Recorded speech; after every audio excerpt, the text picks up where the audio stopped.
سيد أفندي لاحظ إن الكلمة الحلوة قربت تختفي من المجتمع ومن حياة الناس. قال لعبده أفندي الحكاية دي. عبده قال له: قصدك إيه بالكلمة الحلوة يا سيد؟ سيد قال له: قصدي كلمة الحب، كلمة التشجيع، كلمة الصدق، كلمة التسامح. دلوقتي الواحد يدور على أي كلمة من دول ما يلاقيش. الدنيا جرالها إيه يا عبده؟ عبده قال له: انا مش فاهم لحد دلوقتي انت قصدك ايه بالظبط. انا بتكلم كلام عام يا عبده، مش بشتكي بشكل شخصي. هدي لك مثال علشان تفهم انا عايز اقول ايه.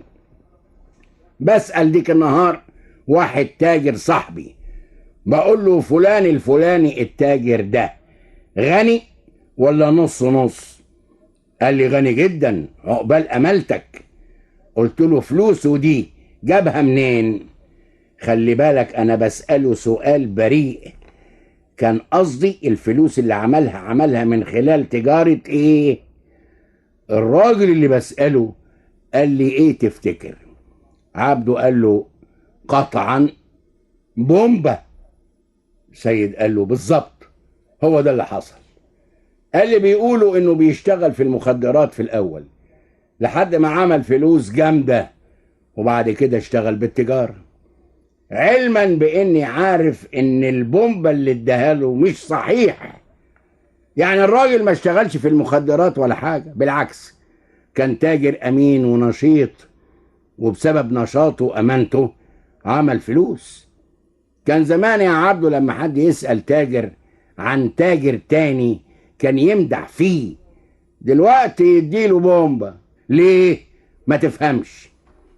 ايه سر ان الناس نسيت كلمة الصدق؟ مش بس كده، دلوقتي مين اللي بيقول الكلمة الحلوة؟ نادر اللي بيقولها، نادر انك تسمعها. تسأل واحد عن واحد يقول لك ده بيغش، او ده حرامي، او ده نصاب.